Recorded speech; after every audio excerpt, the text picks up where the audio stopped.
Hello my cousin, and welcome back to another video. How are you guys doing? I hope all of you are doing quite well. As you can see, I've been quite well myself. Anyway, I know I've been gone for quite a while, and I'm sorry about that, but there's just a whole lot that has been happening and I couldn't find time to film.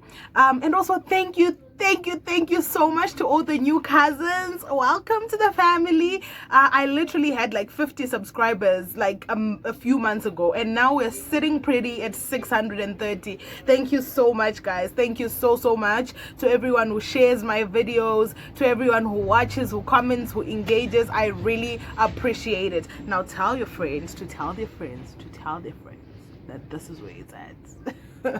Anyway, guys, I know that our channel is still a bit here, there and everywhere, and we don't really have our niche yet, but we're still trying to narrow it down to content that I would actually like to bring to you. And as you can see, even our video quality is improving day by day. I'm only thriving and working to bring you just the best of contents. I'm working on it, guys, and thank you so much for being here.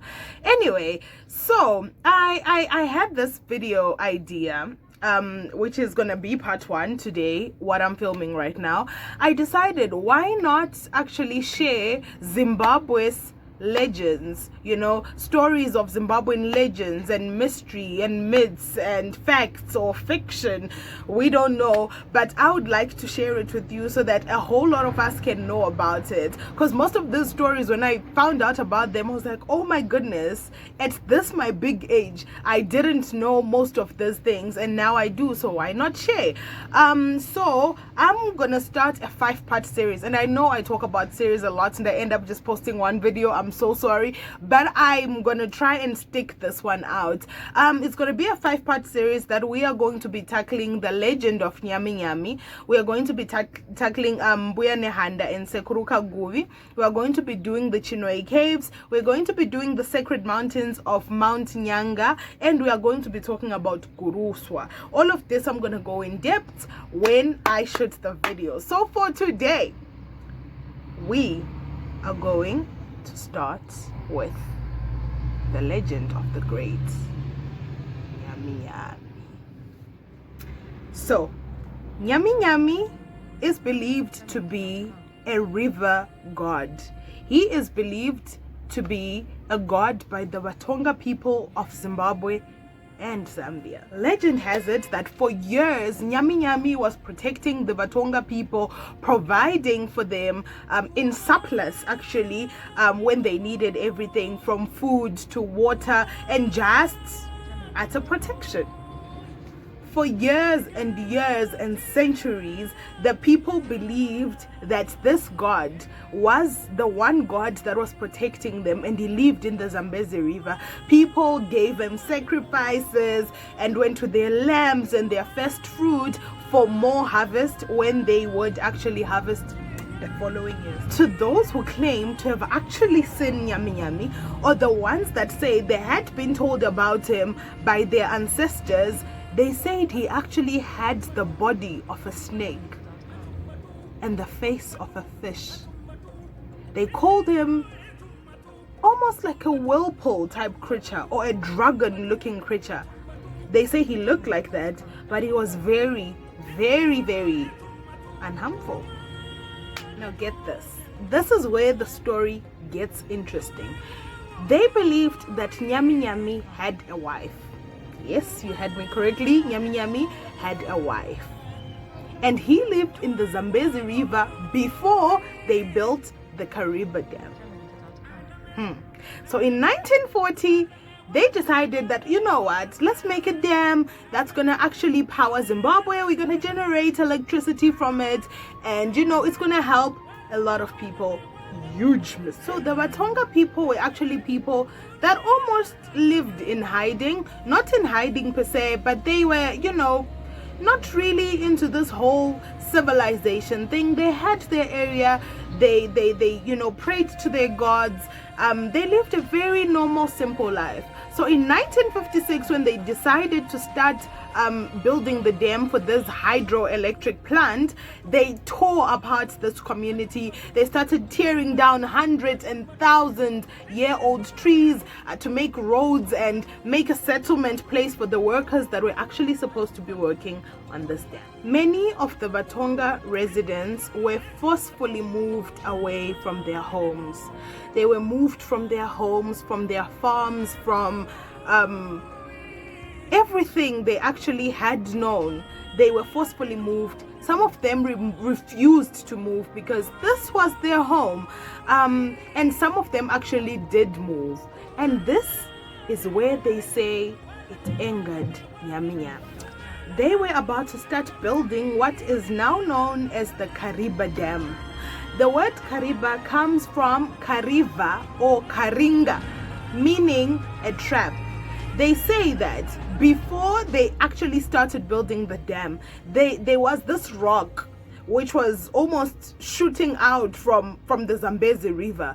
And they believed that anyone who went close to that rock would actually be slipped into the river, where they would now have to start a life underwater. Now remember that the Vatonga people knew about Nyaminyami, but they really had not built their lives close to the riverbanks. So when they started actually building the Kariba Dam, they had to move them away from their homes, and they moved them up the bank closer to the river, well, the dam.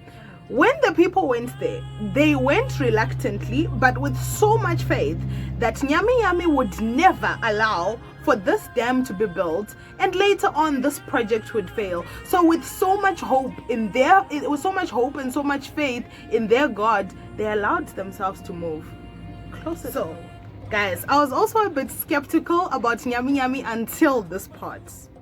I also have to watch what I say, because I want to go on that 3-day cruise on the Kariba, in Kariba, and I don't want to mysteriously disappear. So I don't want to anger the great Nyaminyami. Anyway, so they started building in 1956. In 1957, when the dam was almost finished, Nyaminyami struck. The greatest floods to ever be recorded in Zambezi River. This is a landlocked country, was recorded that year. It put apart all the dam that they were trying to build with all its equipment and the workers that were working on it. A lot of them disappeared, most of them died, and everything was just a mess.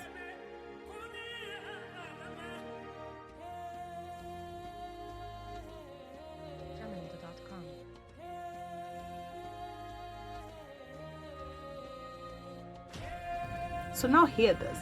After this whole thing had happened, they said that most of the construction workers were white. So when they mysteriously disappeared, they looked for divers to look for their bodies, but they couldn't find none of their bodies. So they resorted to actually, asking the elders of the Vatonga people for help. The elders told them that Nyaminyami was angry about what they were trying to do. They should stop, or they should actually give him a sacrifice to kind of appease his wrath a little bit, The people were not taken seriously, and they just ignored all these claims, and they continued looking for them with the divers. They did this for days, almost weeks, and they couldn't find them. Now, the relatives of the people that had gone missing decided, you know what, we are going to take the elders seriously, because we actually want to give our loved ones a dignified burial. So they decided to go to the elders. The elders were like, we need a black calf that's going to be slaughtered, and then we are going to give it to Nyaminyami. The ritual took place, and the black calf was placed by the riverbank. The next day, the calf was gone, and all of their bodies was on the riverbank. So a year in, they decided, you know what, maybe we did our research wrong. Let's actually research this parts of the country. Let's research this river.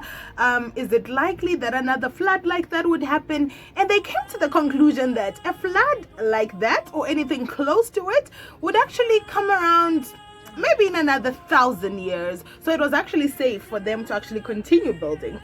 So they continued construction, and you know, they started again, and while they were actually doing that, Nyaminyami hit a second time. This time it is believed that while they were actually putting the structure of the dam in place, they separated Nyaminyami from his wife. So now they believed that the wife was now stuck on the Zambezi riverbank of the Zambia part of things, and Nyaminyami was in Kariba Dam on the Zimbabwe part of things. So now they were separated and they couldn't be together. So in an attempt to actually get to his wife, he bulldozed the wall and caused another flood that was even worse than the previous year. Shish, I want to love like that. So we're now in 1960. This is literally 20 years after they'd started trying to build this dam. They eventually managed to finish the project and build the dam, and in 1960 they turned on the plant that has been powering Zimbabwe and Zambia ever since. The people of the Vatonga still believe that maybe one day Nyaminyami is still going to show his wrath and make them go back to their original homes, because that's all they want. They say that occasionally and quite frequently actually they hear tremors and the earth shakes a bit, and the Vatonga believe that it is actually Nyaminyami trying to reconnect with his wife. But scientists, they are saying that it's only because the contained water in the Kariba Dam intensifies because of the rains and it weighs down on the Earth's gravity. We don't know who's telling the truth. We don't know what is the fiction.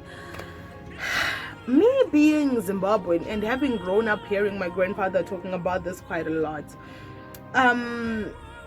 I think I believe it to some extent. I feel like this spiritual type things are a bit much to comprehend, and no one ever has answers for these things. It could be science, it could be traditional, who knows, but the faith and the belief that the Tonga people still have in their god and their goddess, and the fact that those bodies were found, I still have question marks about that. But anyway, what do you think? Is this myth? Is this legend? Is it fact? Or is it fiction? Anyway, thank you so much guys for watching this video. I really enjoyed telling it to you. I can't wait for our next episode, but let's talk about this one. What do you think about this Nyaminyami story? Do you think Nyaminyami is still alive? Do you think he exists? Do you think he really is a god that is protecting the Vatonga people? Do you think he's gonna show us his wrath? Do you think any of us are actually gonna see him one day?